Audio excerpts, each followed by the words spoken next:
अपने YouTube channel Atri academy. आज के इस वीडियो में हम कक्षा 6 का अध्याय 4 आधारभूत ज्यामितीय अवधारणाओं के बारे में पढ़ेंगे। और आज का हमारा विषय होगा वृत्त, कि वृत्त क्या होता है। उसके बाद हम पढ़ेंगे वृत्त की त्रिज्या, वृत्त का केंद्र, ठीक है, और उसके बाद व्यास, फिर जीवा, फिर अभ्यंतर और बहिर्भाग जो वृत्त के भाग होते हैं, इसके बाद त्रिज्या खंड, वृत्त खंड, और फिर अंत में हम पढ़ेंगे अर्धवृत्त। और उसके बाद हम इस अध्याय की आखिरी प्रश्नावली 4.6 को हल करेंगे। तो आइए मिलकर शुरू करते हैं। सबसे पहले हम पढ़ेंगे वृत्त। वृत्त क्या होता है? आप एक चूड़ी लीजिए और उसके चारों तरफ पेंसिल ऐसे घुमाइए, उस चूड़ी के चारों तरफ जो ये आकृति बनी है इसको हम बोलेंगे वृत्त। क्या बोलेंगे? वृत्त। या फिर आप कहिए कि आप 2 पेंसिल लेके उनको एक दूसरे को धागे से बांध लीजिए, ठीक है, और एक पेंसिल को स्थिर बिंदु O पर रखिए और दूसरी पेंसिल को यहाँ से, जैसे मैंने ये लिया, इन दोनों को एक धागे से बांध दिया, तो ये तो स्थिर बिंदु हो गया। और दूसरे वाली जो पेंसिल है उसको चारों तरफ घुमाने से जो आकृति बनेगी ये क्या बनेगी? ये होगा वृत्त। क्या होगा? वृत्त बनेगा, ठीक है। वृत्त क्या होती है? गोल आकृति, बिल्कुल गोल जो आकृति बनती है वो होती है आपके पास वृत्त। और जो जिस बिंदु पर रखकर आपने जो वृत्त खींचा है, ठीक है, जैसे मैंने यहाँ पर एक बिंदु लिया और इसके चारों तरफ ऐसे लेके पेंसिल से घुमा दिया, प्रकार की सहायता से आप वृत्त को बनाते हैं। और ऐसे यहाँ से स्थिर बिंदु से चारों तरफ घुमाया, तो ठीक है, तो जो ये जो दूरी है, जितनी जो आपने प्रकार खोला था, ठीक है, या जितनी दूरी उन 2 पेंसिलों के बीच में आपने रखी है, जब आपने एक पेंसिल को स्थिर किया और दूसरी पेंसिल को उसके चारों तरफ घुमाया, तो जो वह निश्चित दूरी है उसको, निश्चित दूरी को आप क्या बोलेंगे? त्रिज्या। निश्चित दूरी को आप क्या बोलेंगे? त्रिज्या बोलेंगे। निश्चित दूरी क्या होगी? त्रिज्या। और जो वह निश्चित बिंदु है, यहां से मैं लिखूंगी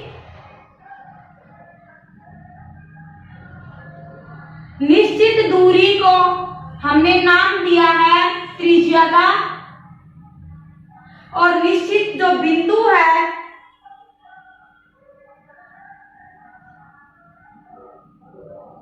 निश्चित बिंदु को हमने क्या कहा है? केंद्र। कि ये क्या है? इस वृत्त का केंद्र है। यहाँ पर अगर आप पेंसिल की सहायता से बना रहे हैं तो यहाँ पर एक पेंसिल रखी और दूसरी पेंसिल को चारों तरफ घुमाया, तो जो ये पेंसिल जहाँ पे स्थिर पेंसिल थी वो होगा वृत्त का केंद्र। क्या होगा? वृत्त का केंद्र। यानी कि निश्चित बिंदु होगा केंद्र और निश्चित दूरी, जितनी दूरी आपने दोनों पेंसिलों के बीच में रखी थी वो होगी निश्चित दूरी को आप क्या बोलोगे? त्रिज्या। क्या बोलेंगे हम यहाँ से? त्रिज्या। इसके बाद है व्यास। अगर आप त्रिज्या का 2 गुना कर दो तो क्या बनेगा? व्यास। व्यास का एक बार मैं आपको बाद में भी बताऊंगी क्या है व्यास। अगर आप, ये त्रिज्या है, ये मैंने इस केंद्र को ले लिया बिंदु A, और ये आपके वृत्त के ऊपर जो दूसरा बिंदु लिया वो लिया मैंने A, ठीक है। यहाँ से इसका 2 गुना कर दे और यहाँ पर मैंने बिंदु लिया B। ऐसा तो देखो आपने चारों तरफ पेंसिल घुमाई है, तो पेंसिल की जो निश्चित दूरी है वो हर जगह पे क्या रहेगी? समान रहेगी। ये ले लीजिए P, ये Q, और ये R, और ये S। तो O से बिंदु A की जो दूरी है वही O से P की होगी, वही O से Q की होगी, वही O से B की होगी, वही O से R की होगी, वही O से S की होगी। इसीलिए जो आपकी वृत्त की त्रिज्या है वो क्या होती है? हमेशा समान होती है। वृत्त की त्रिज्या क्या होती है? हमेशा समान। इसके बाद अगर हमने त्रिज्या का 2 गुना कर दिया तो वो क्या बन जाएगा? आपके पास व्यास बन जाएगा, ठीक है। ये आ गया आपके पास। इसके बाद हमने क्या किया है? त्रिज्या कर लिया, केंद्र, और इसके बाद क्या आ गया? अपना हमने पढ़ा है व्यास के बारे में। अगर मैं त्रिज्या को 2 से गुना कर दूं या त्रिज्या का 2 गुना कर दूं तो क्या हो जाएगा? व्यास हो जाएगा। एक और देखिए इसके बाद जीवा। अगला क्या है? जीवा। जीवा क्या होती है? जीवा वृत्त की सीमा पर किन्हीं भी दो बिंदुओं को मिलाने वाले रेखाखंड को जीवा कहते हैं। जैसे यहाँ से ये बिंदु ए है और ये बिंदु, जैसे मैं दूसरा वृत्त बना लेती हूँ, ये इसका केंद्र है O। एक बिंदु मैंने यहाँ पर P लिया, दूसरा बिंदु यहाँ पर Q लिया और तीसरा बिंदु यहाँ पर R लिया। तो वृत्त की सीमा पर बने जो बिंदु हैं, इनको मिलाने वाला रेखाखंड क्या बनेगा? जीवा। क्या बनेगा? जीवा। यहाँ से मैंने इसको मिला दिया तो ये भी क्या है? जीवा है। अब यहाँ O से P से R को मिलाया, P से मैंने क्या मिला दिया? R। तो P से R भी तो दो बिंदु ही हैं, P भी तो आपके वृत्त की सीमा पर बने हुए और R भी वृत्त की सीमा पे है। इन दोनों को मिलाया तो ये भी क्या होगी? जीवा ही होगी। तो आप ये भी बोल सकते हैं कि वृत्त की सबसे बड़ी जीवा ही व्यास कहलाता है। क्या मैंने इस टाइम व्यास के बारे में बताया? तो व्यास की दो परिभाषाएं बनेंगी। अगर आपको त्रिज्या का पता है तो त्रिज्या का 2 गुना कर दीजिए, वो बनेगा आपके पास व्यास। और या फिर आप कहिए कि वृत्त की सबसे बड़ी जीवा व्यास कहलाती है। क्या कहलाता है? व्यास। कि यहाँ से, और वो जो बड़ी जीवा होगी ना, वो कहाँ से निकलेगी? केंद्र बिंदु से निकलती है। किससे? केंद्र बिंदु से। देखो अब यहाँ से मैंने यहाँ पे 2 बिंदु लिए और यहाँ पे 2 बिंदु लिए यहाँ, तो क्या जो ये 2 बिंदु है इनकी दूरी और जो P और R के बीच की दूरी है, सबसे बड़ी कौन सी दूरी बनेगी? ये दूरी बनेगी PR। वो वाली जीवा जो केंद्र से होके निकलती है उसको आप बोलोगे व्यास। और व्यास क्या होती है? वृत्त की सबसे बड़ी जीवा ही व्यास होती है, जो केंद्र से होकर पास होके निकलती है। केंद्र से होकर निकलने वाली बड़ी जीवा ही व्यास कहलाती है। इसके बाद देखिए आपके पास हमने जीवा के बारे में पढ़ा, अब है अभ्यंतर। मुझे ये बताइए, अगर मैं PR एक व्यास लेती हूँ, अगर मैंने PR को एक व्यास लिया और दूसरा व्यास ले लिया यहाँ से AB, और चूंकि ये केंद्र से होके निकल रहा है तो ये भी क्या होगा? व्यास। तो क्या दो व्यास एक दूसरे को वृत्त के अंदर की तरफ एक प्रतिच्छेद करेंगे या बाहर की तरफ? वृत्त के अंदर वाला भाग क्या कहलाता है? वृत्त का अभ्यंतर। और वृत्त की सीमा से बाहर वाला भाग क्या कहलाता है? वृत्त का बहिर्भाग। ठीक है, ये अंदर वाला भाग क्या होता है? अभ्यंतर। और बाहर वाला भाग क्या होता है? बहिर्भाग। तो क्या वृत्त के व्यास एक दूसरे को वृत्त के अभ्यंतर पर प्रतिच्छेद करेंगे या वृत्त के बहिर्भाग पर प्रतिच्छेद करेंगे? तो ये होगा आपके पास वृत्त के केंद्र बिंदु पर प्रतिच्छेद करेंगे। वृत्त के व्यास एक दूसरे को वृत्त के केंद्र पर काटते हैं। ठीक है, और वो केंद्र कहाँ होगा? वृत्त के अभ्यंतर में स्थित होगा।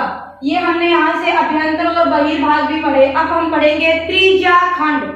त्रिज्याखंड देखिए, इससे पहले वृत्त की एक होती है चाप, दूसरी अगली क्या होती है? वृत्त की चाप। जो वृत्त की सीमा है, वृत्त की सीमा या वृत्त का थोड़ा सा भी खंड या थोड़ा सा भाग ले लें, उसको आप क्या बोलोगे? चाप। जैसे मैंने R से और B के भाग, इतना भाग लिया, इसको ये क्या आप क्या लिखोगे?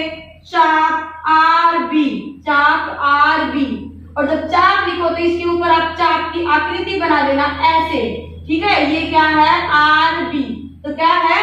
चाप RB। यानी कि वृत्त की जो सीमा है, सीमा पर थोड़ा सा टुकड़ा ले लें, थोड़ा सा खंड ले लें, तो वो क्या बनेगा? आपके पास चाप होगा।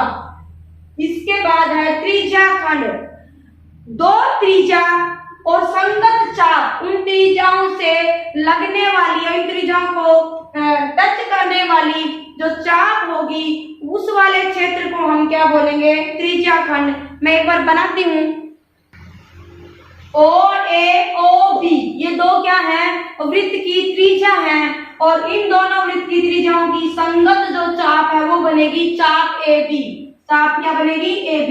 तो दो त्रिज्या और संगत चाप से जो बना हुआ क्षेत्र है, जो बना हुआ भाग है, या कहिए जो बना हुआ खंड है, या आप इसको कुछ भी बोल सकते हैं, भाग बोलिए, खंड बोलिए, ये क्या होगा? त्रिज्या खंड। क्या होगा ये? त्रिज्या खंड। नाम से ही पता लग रहा है, त्रिज्याओं से बना हुआ खंड। त्रिज्याओं के साथ क्या लगेगी? त्रिज्याओं के साथ इसकी संगत चाप भी होगी। त्रिज्या और संगत चाप के बीच का जो खंड होगा, बीच का भाग होगा, वो होगा त्रिज्या खंड। इसके बाद है वृत्त खंड। वृत्त का खंड मतलब वृत्त का भाग। क्या होगा? वृत्त का भाग। यहां से मैंने एक जीवा ले ली और इस जीवा को नाम दिया पी क्यू। मैंने मान लिया जीवा क्या है? P Q. तो वृत्त की जीवा और संगत चाप, ये है चाप पी क्यू। चाप को आप बोलोगे पी क्यू चाप, इसके तो ऐसे लगाओगे, और जीवा को लिखोगे जीवा पी क्यू। इसके बीच का जो खंड है ये होगा वृत्त खंड। इसको आप क्या बोलोगे? वृत्त खंड होगा। वृत्त की जीवा और संगत चाप के बीच का जो आपके पास क्षेत्र बनेगा या खंड बनेगा, उसको आप बोलोगे वृत्त खंड। क्या बोलोगे? वृत्त खंड। ठीक है। इसके बाद है अर्धवृत्त। अर्ध मतलब आधा। अर्ध का नाम से ही पता लग रहा है, अर्धवृत्त ये हो गया आधा, और वृत्त का मतलब वृत्त है। तो वृत्त खंड क्या होगा आपके? अर्धवृत्त क्या होगा? वृत्त का आधा। जैसे मैंने क्या किया, ये एक वृत्त बनाया, ठीक है। इस वृत्त का आधा भाग लिया और ऐसे करके, और इसी को वृत्त ली, मैंने एक पेज लिया और पेज पे पेंसिल और प्रकार की सहायता से एक वृत्त खींचा, और इस वृत्त का एक व्यास है। व्यास के अनुदिश मैंने क्या कर दिया? इसको मोड़ दिया, एक के ऊपर दूसरे का क्या कर दिया? फोल्ड कर दिया। मैंने जब जैसे ही मोड़ा तो ये क्या हो जाएगा? ऐसे। तो वृत्त का जो आधा भाग है पी क्यू ओ, ये क्या होता है? अर्धवृत्त। वृत्त के ज्ञान दिखा दो, वृत्त को बीच से क्या कर दिया? आधा आधा कर दिया, या कह दो कि फोल्ड कर दिया एक पेज पे बना के। तो जो आधा भाग होगा वो क्या होगा? अर्धवृत्त होगा। आधा वृत्त यानी अर्धवृत्त बन जाएगा। ठीक है। अब एक आखिरी है इसमें, परिधि। परिधि होगी वृत्त के अनुदिश तय की गई दूरी परिधि कहलाती है। जैसे मैं वृत्त के यहाँ पर खड़ी हुई है, वृत्ताकार कोई पार्क मान लीजिए आप, ये वृत्ताकार पार्क है। मैंने एक बिंदु लिया ये पी, और इसमें पार्क की वृत्ताकार जो पार्क है इसके चारों तरफ एक चक्कर लगाया, तो जो जितनी भी दूरी मैंने तय की वो क्या होगी? परिधि। और वृत्त की जो सीमा है इसके अनुदिश तय की गई दूरी क्या कहलाती है? परिधि। और परिधि को आप बोलते हैं सर्कमफेरेंस। क्या बोलते हैं? सर्कमफेरेंस। कहने का मतलब है वृत्त की जो बाउंड्री है, जो परिसीमा है, इसके चारों तरफ एक चक्कर लगाएंगे तो वो क्या हो जाएगी? वृत्त की परिधि हो जाएगी। ठीक है। अब ये हो गया, हमने आज में क्या पढ़ा है? आज के हमारे विषय है, पहले हमने वृत्त के बारे में पढ़ा, फिर वृत्त की त्रिज्या क्या होती है, उसके बाद केंद्र क्या होता है, केंद्र के बाद हमने पढ़ा व्यास क्या होता है, इसके बाद जीवा, जीवा के बाद अभ्यंतर और बहिर्भाग, फिर त्रिज्या खंड, वृत्त खंड, अर्धवृत्त और परिधि। एक और हमने अभी क्या पढ़ा है? वृत्त की परिधि पढ़ा है। अब हम करते हैं हल प्रश्नावली 4.6।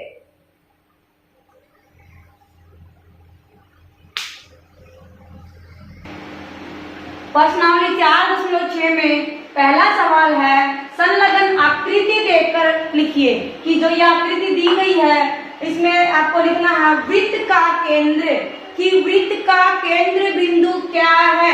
क्या है वृत्त का केंद्र बिंदु? ओ। वृत्त का केंद्र बिंदु क्या है? ओ। आकृति में देखिए हमें बता लग रहा है 3 त्रिज्याएं केंद्र से, और जो वृत्त की सीमा है, वृत्त की परिधि और जो बिंदुओं के बीच की दूरी होगी वो होती है वृत्त की त्रिज्या। तो वृत्त की जो सीमा पर पहला बिंदु है C, अगला है B और ये A, और कहां से? वृत्त के केंद्र से। तो त्रिज्याएं क्या बनेंगे आपके पास?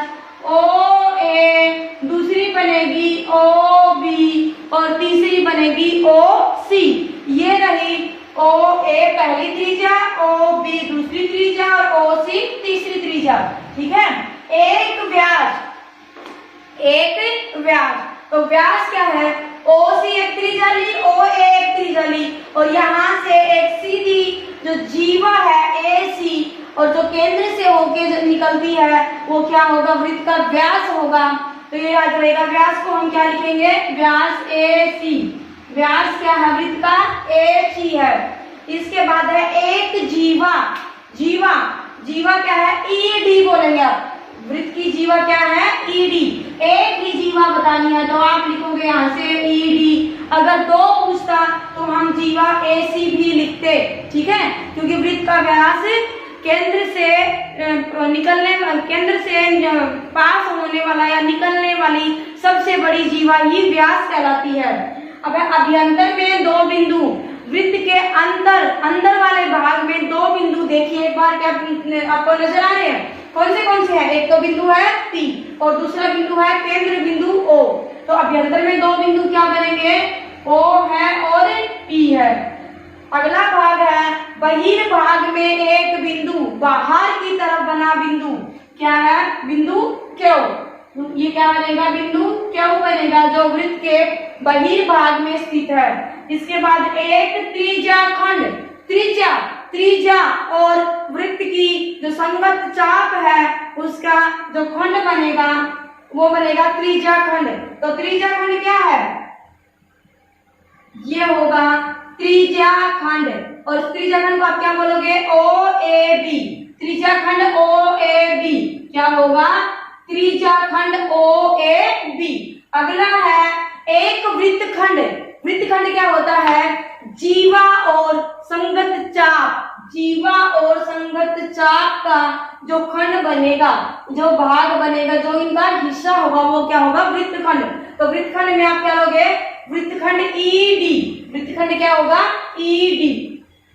ये हो जाएगा वृत्तखंड ईडी। आप यहाँ पर एक एफ बिंदु भी ले सकते हैं और वृत्तखंड बोल दोगे यहाँ से एफ ई डी। आप ये भी बोल सकते हो एफ ई डी, लेकिन यहाँ पे दिया नहीं गया तो आप वृत्तखंड में क्या लिखोगे, वृत्तखंड ई डी। ठीक है, सवाल तो है क्या वृत्त का प्रत्येक व्यास उसकी एक जीवा होता है। हमने व्यास की जो परिभाषा बताई तो क्या बताया था कि व्यास क्या होगा, वृत्त की बड़े से बड़ी जीवा जो केंद्र से होकर निकलती है वो क्या होती है, व्यास। तो क्या वृत्त का व्यास उसकी जीवा भी होता है, तो हाँ। क्या होगा यहाँ पे, इसका उत्तर होगा हाँ। क्या उत्तर होगा इसका, हाँ। कैसे, ये मैंने लिया एक वृत्त और इसका एक व्यास बनाया और इस व्यास को मैंने ए बी ले लिया और ये केंद्र से होके जाएगा तो क्या है, ये ए बी वृत्त की जीवा भी है। क्यों, जीवा क्या होती है, वृत्त की सीमा पर दो बिंदुओं को मिलाने वाला रेखाखंड क्या कहलाता है, वृत्त की जीवा कहलाता है। अब दूसरा भाग है वृत्त का प्रत्येक जीवा, क्या उसका क्या होगा, व्यास भी होगा, नहीं, क्योंकि देखो हर प्रत्येक जीवा को हम व्यास नहीं बोलेंगे। अब ये मैंने जीवा पी क्यों ले ली, यहाँ से मैंने जीवा आर एस ले ली, तो क्या ये व्यास होंगे, नहीं। जो केंद्र से होकर निकलने वाली जीवा ही क्या होती है, व्यास होता है।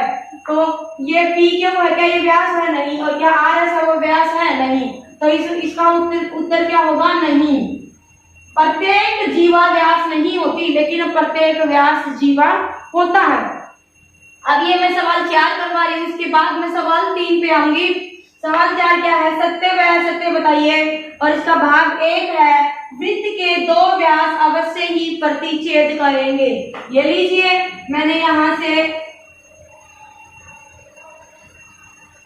जैसे मैंने वृत्त बना दिया,